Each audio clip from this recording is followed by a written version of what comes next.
When you tie your boat super tight to the dock, you're gonna have a very shaky night in front of you. Ease them out a little bit and you'll see how much more comfortable it'll be.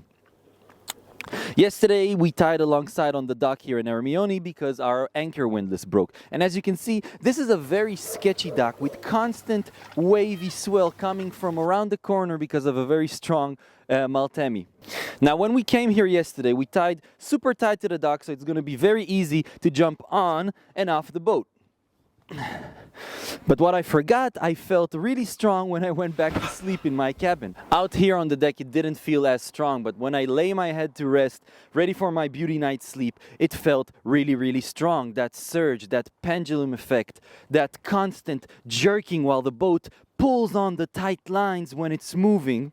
I had to leave my warm bed, put on some pants and come out here to ease the lines just a little bit to give more room for the lines to absorb the shock motion of the constantly moving boat and giving me a much better, easy beauty night sleep. Look how well rested I look.